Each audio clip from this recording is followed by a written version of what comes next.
The shuttle descended through the swirling skies of Raxion Prime, a world infamous throughout the galaxy for its unrelenting hostility to life. Jagged mountain peaks jutted through clouds thick with acidic vapor, while rivers of molten rock carved fiery paths across the land. For the recruits aboard the Galactic Alliance's survival training shuttle, the view was nothing short of terrifying. Raxion Prime was classified as a Class 12 death world, the kind of place where a misstep could end your life in seconds. For most species, surviving even one day in such an environment was a monumental challenge. As the shuttle landed, its passengers prepared to disembark. Representatives from dozens of alien species, each chosen for their exceptional endurance and training, huddled near the exit ramp.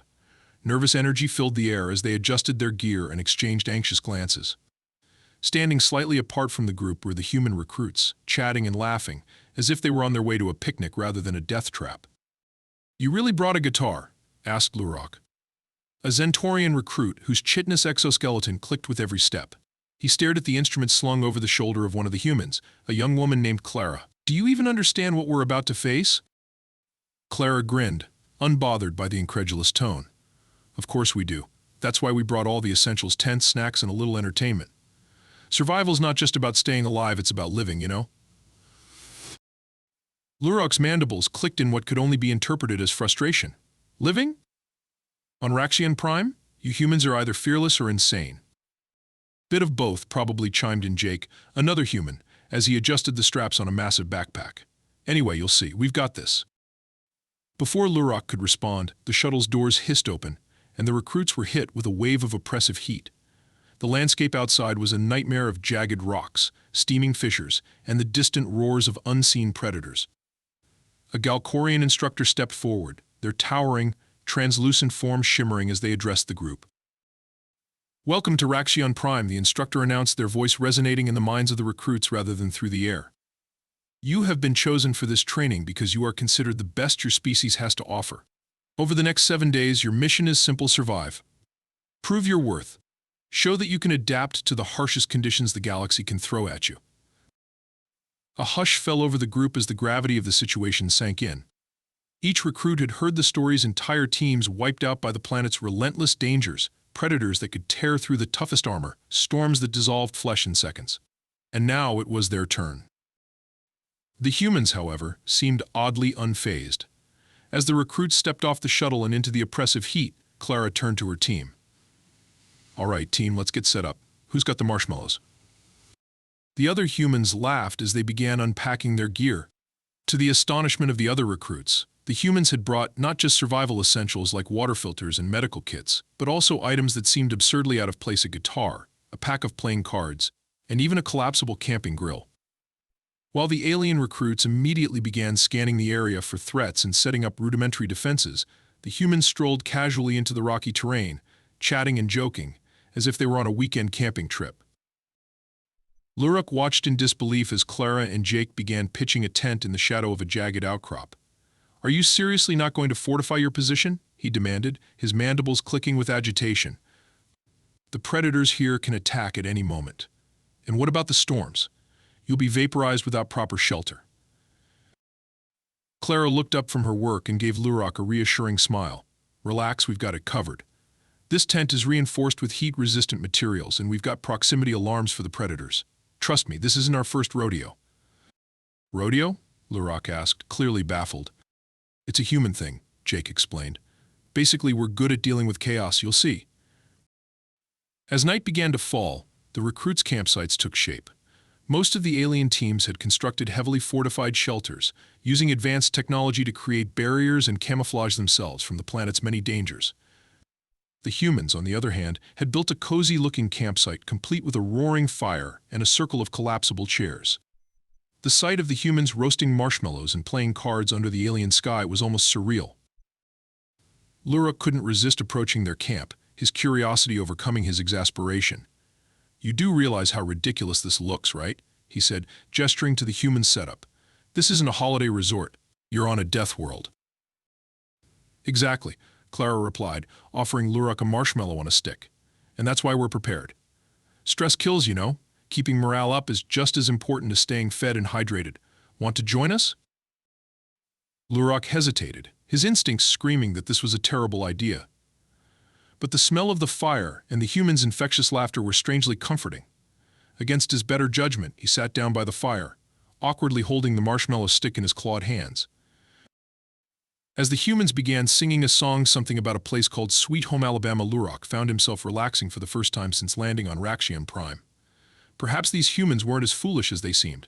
Perhaps there was something to their strange mix of bravery and absurdity. Unbeknownst to them, however, the night was just beginning. In the shadows beyond the firelight, a pair of glowing eyes watched the camp, and the low growl of a predator echoed through the rocky terrain. Lurok's mandibles twitched nervously. "I hope your morale-boosting plan includes a way to deal with whatever that is," he muttered. Clara smiled and held up a small device that began to beep softly. "Relax, Lurok. We've got traps set up, and if that doesn't work, we've got Plan B." "What's Plan B?" Clara grinned, her eyes sparkling in the firelight. "Improvise." Lurok could only stare as the humans returned to their marshmallows and music, seemingly unbothered by the looming danger. For the first time in his life, he wondered if humans were truly fearless or just completely insane. As the twin moons of Raxian Prime rose high in the sulphurous sky, the temperature plummeted. What had been a scorching and oppressive heat during the day gave way to an eerie cold that seemed to seep into the bones of every living creature. The night brought with it an entirely different set of dangers. The shrill calls of nocturnal predators echoed through the jagged canyons, and the air itself seemed alive with the whispers of unseen threats. The alien recruits, huddled in their fortified shelters, watched the darkness with trepidation. At the humans' camp, however, the mood was startlingly different. Clara tossed another log onto their crackling fire, sending sparks dancing into the night sky. The humans had arranged their tents in a semicircle around the fire, each one equipped with proximity alarms and reinforced with lightweight but durable materials designed to withstand Raxion's harsh conditions. A few meters beyond their tents, they had set up an ingenious perimeter of simple but effective traps, tripwires linked to noisemakers, baited snares, and even a few cleverly placed motion-activated lights. It was a mix of Earth ingenuity and practicality that had left the other recruits baffled earlier that day. Jake leaned back in his chair, sipping from a steaming mug of what appeared to be coffee. "You know," he said, glancing around at his teammates, "if you ignore the Death World part, this place is kind of nice. Look at those moons. Not a bad view." Clara chuckled as she strummed her guitar, a gentle melody rising above the crackle of the fire. "Not bad at all. Could use fewer death traps, though, and maybe a beach." Their banter was interrupted by a rustling noise from the rocky outcrop to their left. The sound was faint but distinct, and all three humans froze. Clara set her guitar down carefully and motioned for silence. They listened intently, their senses heightened by years of experience in hostile environments. Jake reached for a compact flashlight, while Clara unholstered a sleek stun weapon. From the shadows emerged a familiar figure, Lurok, the Zentorian recruit. His movements were hesitant, his multifaceted eyes reflecting the firelight. In his clawed hands, he carried a strange assortment of supplies: a plasma blade, a nutrient gel pack, and what looked like an alien equivalent of a sleeping bag. He paused at the edge of the campfire's glow, his mandibles twitching nervously. "You're back," Clara said, her tone friendly but cautious. "Couldn't resist our little vacation spot, huh?" Lurok stepped closer, glancing over his shoulder, as if expecting to be ambushed at any moment. "The others think I'm insane for coming here," he admitted, settling uneasily into one of the empty chairs. "But your camp, it feels safer than ours. How is that possible? You don't have energy shields, sonic barriers, or automated turrets, yet you seem calm." Jake grinned as he handed Lurok a steaming cup of coffee. "It's all about perspective. Panic doesn't help anyone survive. A clear head and a good plan, though, that's how you get through a night like this." Lurok eyed the cup suspiciously before taking a tentative sip. His mandibles twitched again and his eyes widened slightly. This is actually good. What is it?" "Coffee," Clara said with a smile. "Keeps you sharp and warm. You're welcome to stick around. Just don't knock over the traps, okay?" As the firelight danced across their faces, the humans and Lurok shared a brief moment of camaraderie. But the peace was short-lived. From the darkness beyond the camp came a guttural growl, low and menacing. The sound was followed by a series of heavy, deliberate footsteps. Whatever was approaching was big, and it wasn't alone. Lurok shot to his feet, his plasma blade igniting with a sharp hiss. "What is that?" he demanded, his voice tinged with fear. Clara motioned for him to stay calm. Relax. This is why we set up the traps. Just watch. The tension in the camp was palpable as the growls grew louder. Suddenly, a piercing alarm shattered the silence, triggered by one of the trip wires. A floodlight activated, illuminating a massive, scaled predator crouched just beyond the perimeter. Its eyes glowed an unnatural shade of green, and its rows of jagged teeth glistened with saliva. Behind it, two smaller creatures slinked into view, their movements coordinated and predatory. "They're pack hunters," Lurok whispered, his voice barely audible. "We're doomed." Jake smirked, pulling a compact device from his belt. "Not yet, we're not. Time for Plan A." With a press of a button, one of the traps activated, releasing a loud burst of noise and light. The predators recoiled, hissing and snapping at the sudden disturbance. The humans used the distraction to assess the situation. Clara grabbed her stun weapon, while Jake readied another trap, a net launcher designed to incapacitate anything that crossed its path. The lead predator recovered quickly, its glowing eyes locking onto the campfire. With a deafening roar, it charged, its powerful legs propelling it forward in terrifying bursts of speed. Clara fired her stun weapon, striking the creature square in the chest. The beast stumbled but didn't fall, its momentum carrying it dangerously close to the camp. "Plan B?" Lurok asked, panic creeping into his voice. "Always have a plan B," Jake replied, launching the net trap. The device fired with a sharp hiss, entangling the predator in a web of high-tensile cords. The creature thrashed and roared, its smaller packmates retreating into the shadows, unwilling to risk a direct attack without their leader. The humans sprang into action, reinforcing the trap and ensuring the predator couldn't break free. Clara approached cautiously, her weapon at the ready. "That should hold it," she said, exhaling slowly. "Now let's figure out what we're dealing with." Lurok stared at the humans in disbelief. You trapped a Class 12 predator with homemade devices. How is that possible?" Clara shrugged. "Like I said, we're good at dealing with chaos. Now, let's get some rest. Tomorrow's going to be another long day." As the night wore on, the humans returned to their campfire, their demeanor as relaxed as ever. Lurok, still shaken but increasingly impressed, began to see the humans in a new light. They weren't fearless, but they faced danger with a kind of unshakable confidence that bordered on madness. For the first time since landing on Raxion Prime, Lurok felt a glimmer of hope. If anyone could survive this death world, it was these strange, resourceful creatures from Earth. The morning sun on Raxion Prime rose like an angry ember, casting a reddish glow across the desolate landscape. Heat waves shimmered in the distance, and the cries of unseen creatures echoed from the jagged cliffs. The humans woke early, their camp alive with activity. While most recruits on the planet were still anxiously scanning for threats, the humans were cooking breakfast. Bacon and eggs sizzled on a portable grill, filling the air with a smell so tantalizing that it began attracting unwanted attention not from predators, but from curious recruits from other camps. Lurok, the Zentorian recruit who had spent the night with the humans, was the first to join them. Despite his initial reluctance, he now moved with the group as though he were part of their team. He watched with both amazement and apprehension as Clara flipped a perfect pancake onto Jake's plate.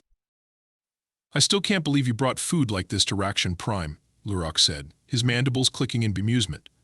"The nutrient gels we were given were supposed to be enough." Jake grinned, biting into his pancake. "Gels are fine if you're desperate, but why settle for that when you can have this? Survival doesn't mean suffering, it means thriving, and good food keeps morale up." Lurok tilted his head, his alien physiology trying to parse the concept. "I never thought of morale as a survival tactic." Clara handed him a plate. "Well, now you know. Go on, try it. It's just protein and carbs, things your body needs anyway." Tentatively, Lurok took a bite. The burst of flavor was unlike anything he'd experienced before. His antennae twitched in surprise. "This is surprisingly good." "It's called syrup," Jake said, pouring more onto Lurok's pancake. "Makes everything better." Their casual breakfast scene was interrupted by a sudden commotion nearby.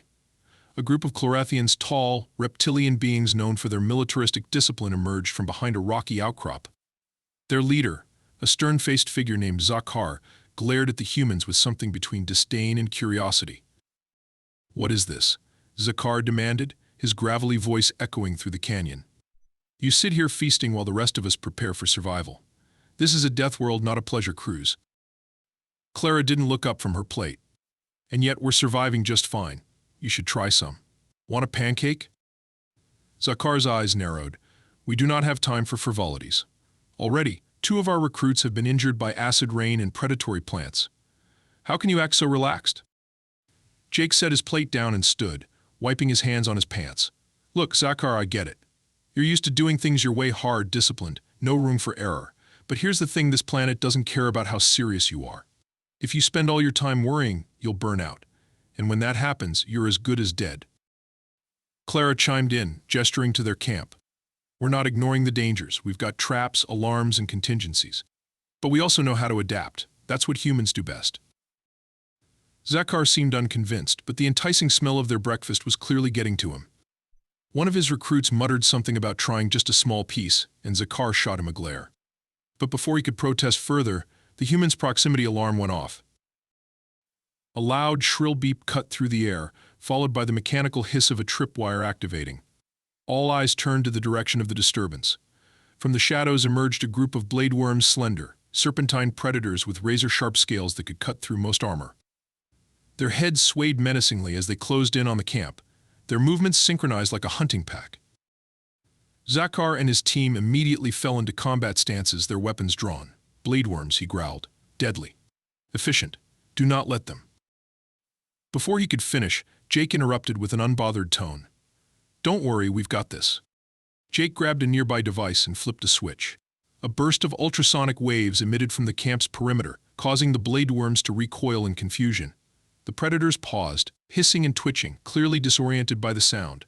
Clara used the opportunity to activate another trap, a modified flame deterrent that created a barrier of intense heat, forcing the creatures to retreat.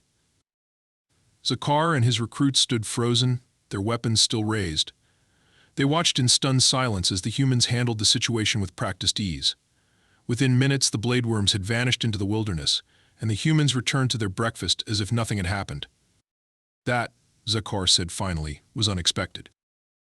Clara shrugged. It's all about preparation. Those blade worms are tough, but they're not invincible. You just have to know how to outsmart them. Lurak couldn't hide his amusement. And here I thought you were just reckless. Turns out you're reckless and resourceful. As the morning wore on, more recruits from other camps began trickling toward the human site. Word had spread about their ingenuity and calm approach to survival, and curiosity outweighed skepticism. Soon their camp became a hub of activity, with aliens of all shapes and sizes gathering to share information, ask for advice, and much to Zakar's dismay taste the humans' food. Clara and Jake welcomed the newcomers, offering tips on setting traps, crafting weapons from the local environment, and managing stress in high-pressure situations. They turned the survival training into a collaborative effort, bridging the gaps between species with their open, friendly demeanor.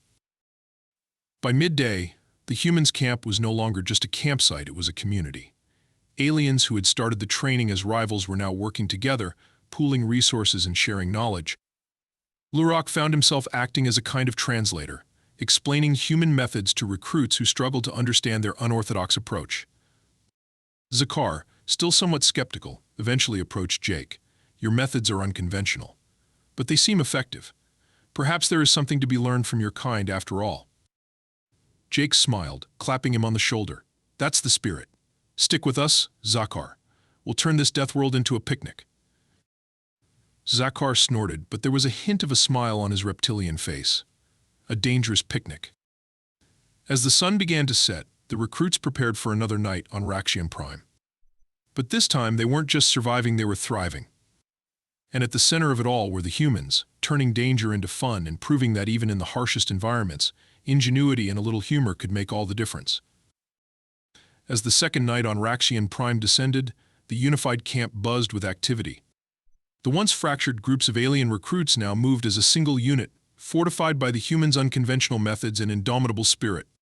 Clara stood at the center of it all, directing efforts to improve the camp's defenses and ensure everyone had a role to play. We need more traps set on the eastern perimeter, she called out, scanning the group. The thermal imaging shows movement there. Zakar, can you lead a team to handle it? Zakar nodded sharply, his earlier skepticism replaced with begrudging respect. On it, he replied, rallying his Clarathian recruits. Lurak watched the bustling camp with a mix of awe and pride. 2 nights ago, he had been just another terrified recruit trying to survive. Now, he was working alongside beings he would have once considered competitors, all thanks to the humans' ability to turn chaos into camaraderie. As the camp settled into its nighttime routines, Clara, Jake, and the rest of the humans huddled around the fire with Lurok. The Zentorian recruit had become something of an honorary human, much to his surprise. Tonight, however, the light-hearted atmosphere was tinged with a sense of foreboding.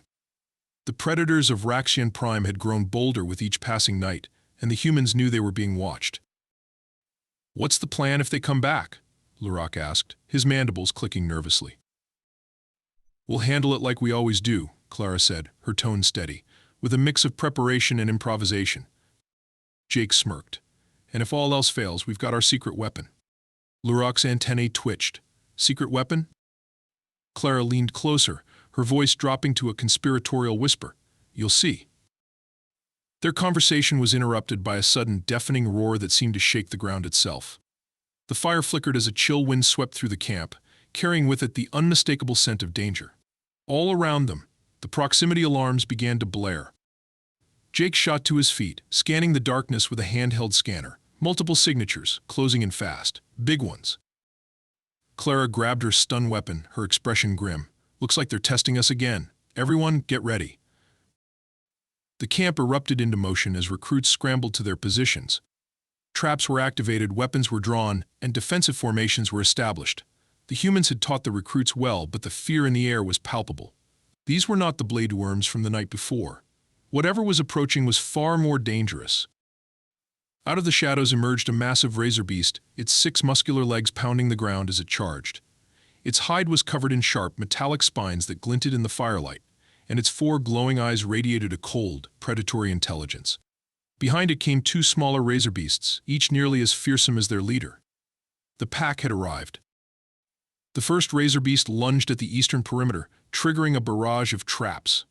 Explosive charges detonated around it, and a hail of projectiles rained down. But the creature's armored hide absorbed the impact, and it roared in fury as it tore through the defenses. Clara barked orders, her voice cutting through the chaos. "Fall back to the second line. Keep them at range." The recruits retreated in an organized fashion, their newfound discipline a testament to the humans' training. Zakar and his team launched volleys of plasma bolts at the advancing beasts, but the razor beasts pressed on, relentless in their assault. Lurok stood frozen, his plasma blade trembling in his claws. "This is impossible," he muttered. "We can't stop them." "Yes, we can," Clara said firmly, placing a hand on his shoulder. "Trust me." She raised her stun weapon and fired, the electric charge striking the lead razor beast square in the chest.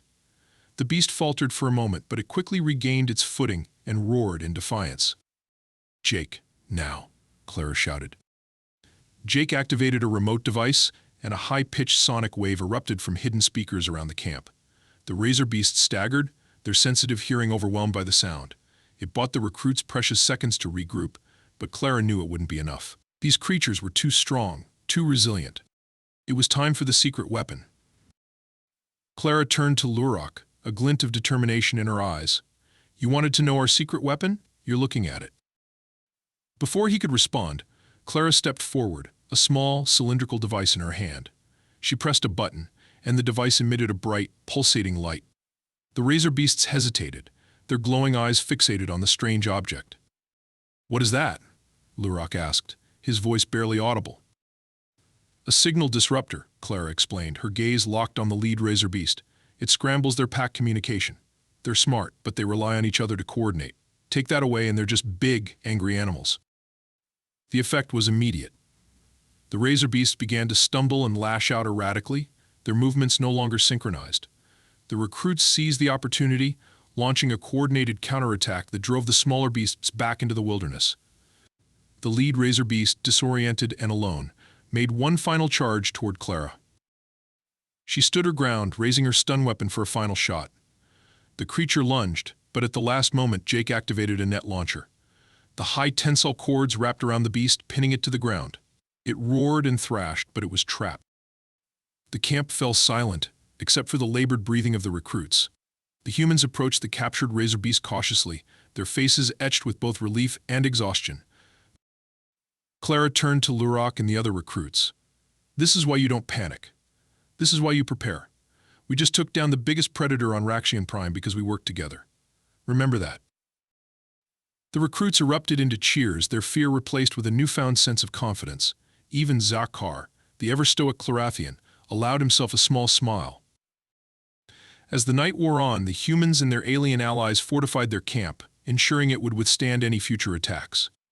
The Razor Beast was released back into the wild, its spirit broken but its life spared, a testament to the humans' belief in balance, even in the harshest of environments.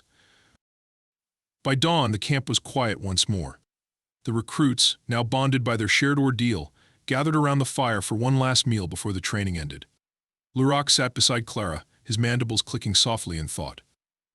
"You humans are remarkable," he said finally. "Not because you're fearless, but because you embrace the chaos. You find a way to make it work for you." Clara smiled, her gaze fixed on the horizon. "That's what survival is all about, Lurak. Adapting, growing, and finding the strength to keep going. And maybe having a little fun along the way." As the shuttle arrived to take them back to the Galactic Alliance headquarters, the recruits boarded with a sense of pride and purpose. They had come to Raxian Prime as individuals, but they left as a team united by the lessons they had learned from the most unpredictable species in the galaxy, humanity.